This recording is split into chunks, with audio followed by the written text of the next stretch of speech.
Welcome back to Fish Over Chicks Woodworking, everyone. My name is Peter, and the holiday season is coming up, so today's video is about this Christmas tree build. It's a great time of year to start thinking about Christmas presents, things you can make for gifts, things you can sell. This type of stuff goes great on Etsy and Facebook Marketplace, especially this time of year. People are starting to decorate, they're getting ready.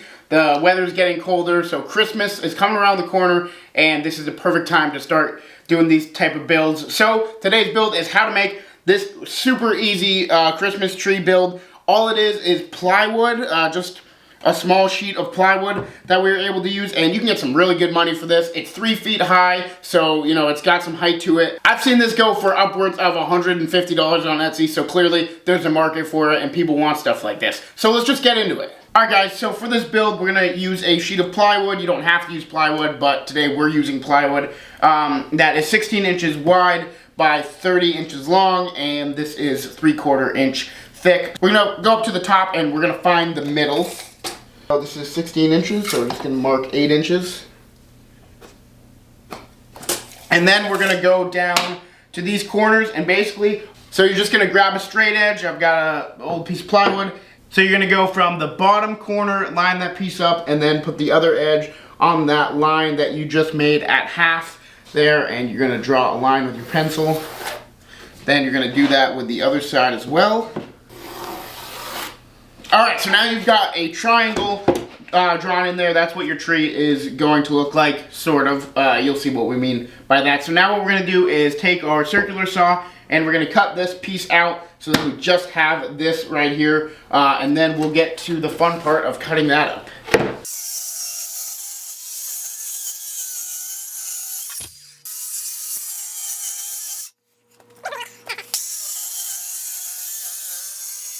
Alright, so we've got our triangle cut out. Look, it's standing. That's impressive.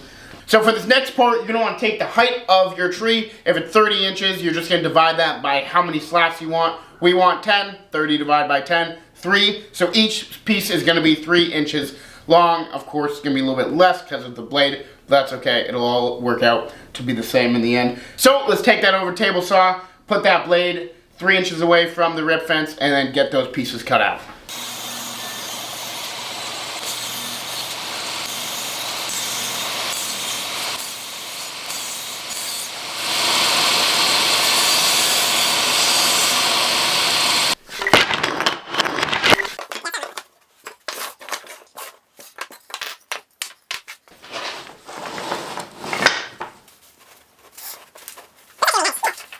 Alright guys, so that's what it's going to look like when it's all laid out. It's looking nice. We're obviously going to need a backbone for the back of it, but first we're going to go and route the edges. We're going to do a chamfer, the bit that's a 45 degree. What is it called?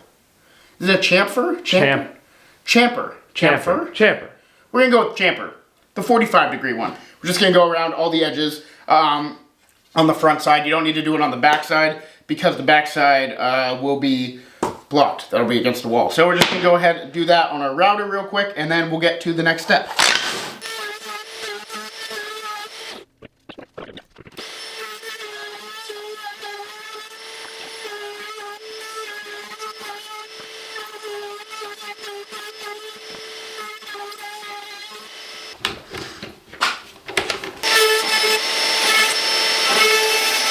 Them all together.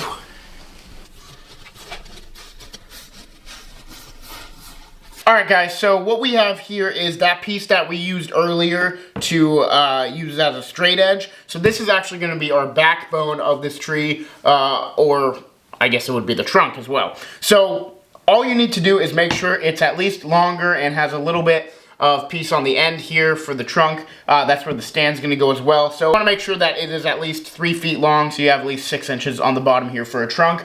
This piece is a little bit more, so that's perfect. But before we do that, we played around with this design a little bit, and we do want a gap in between.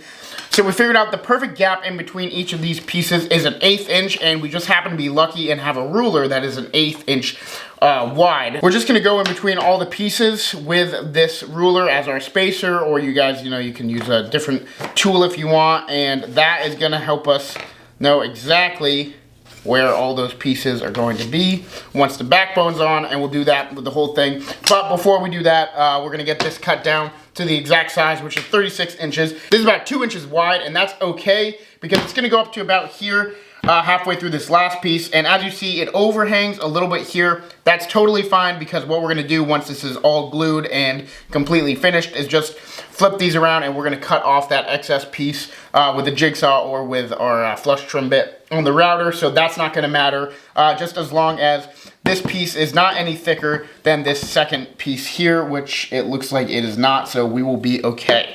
So before we get to gluing or screwing anything down, we need to find the middle of all these pieces because this piece is gonna run up the middle of them. So what we're gonna do is just flip these all around, just like where they're gonna be once we glue everything. And we're gonna find the middle of them. And I failed to mention this is actually 1 3/4 inches, not 2 inches. So that's okay, but we just need to figure out the middle of all of these pieces in relation to this piece. I'm just pushing the edges against this piece that's our flat edge as well as our backbone. That way when we find the middle of one, we can just go all the way up. So let's just find the middle of this piece here, which is 8 inches. And now because this piece is 1 3/4 inches thick, basically what we're doing is we're dividing this in half, which is 7/8 inches, which means we have to go 7/8 inches this way and that way. And then we can lay this on there and it'll be the center.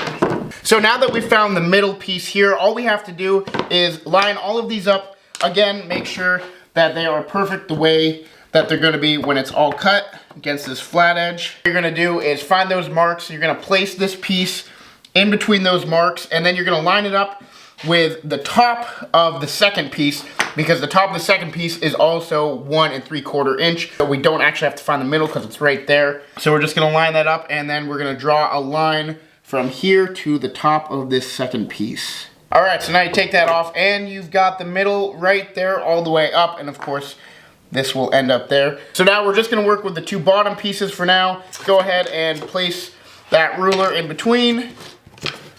Space them out the correct way. It's always helpful to just grab a straight edge and make sure that those 2 sides are perfectly spaced out where you want them and that those edges are flat. So what I'm doing here before I go ahead and attach the backboard is I'm marking 6 inches down here because that's where the tree base is gonna start. So we wanna have the 6-inch mark past the bottom. So since these 2 are there, they're spaced out perfectly, exactly where I want them. I'm gonna put a little dap of glue. I'm gonna use my nail gun with 1 3/4 inch nails in it to secure that down, and you can use screws if you don't have a nail gun, but definitely glue first, just for a little bit extra support.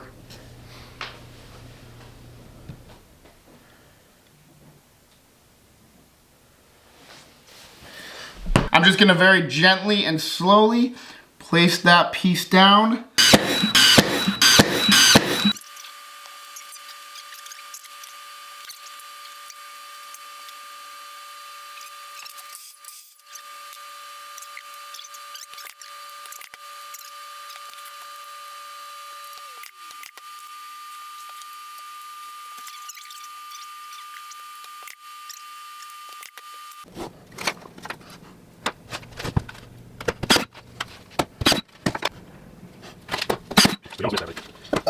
Alright guys, so this is it so far.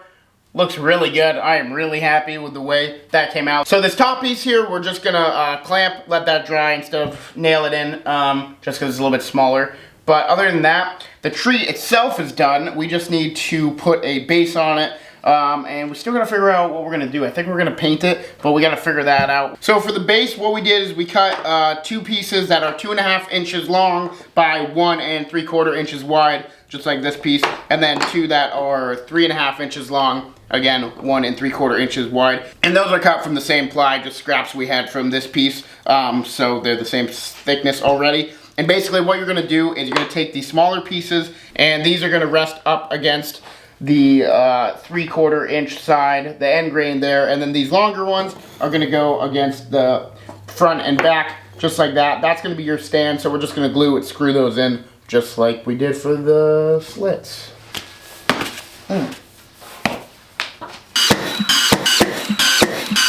Alright guys, there you have it. Now one thing I should mention, that if this is just going to be in your house, these bases are totally fine, but if you're going to have it outside or somewhere where it might get wind blown on it or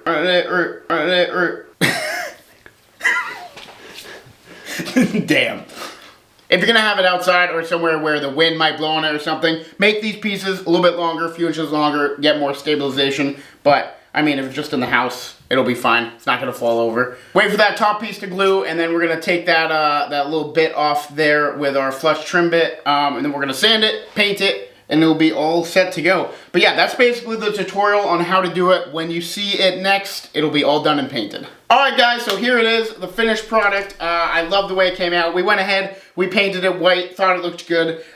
So there it is. You can do whatever you want for finish. You can stain, you can wood burn. I'd suggest using a different type of wood if you're going to stain or wood burn. Plywood's not great for that, but I like the way it came out, very clean. Like I said before, I've seen these go for upwards of 150 bucks on Etsy, so you could definitely make some good money off this project. Guys, if you like this video, stick around. Please hit the like and subscribe button. We're going to be doing a bunch more holiday projects, builds, gift ideas, holiday things. We know we haven't been super consistent on our uploads lately, but we're getting back on that, so there'll be new videos every single Friday. But as always, thanks so much for sticking with us, and we'll see you in the next one.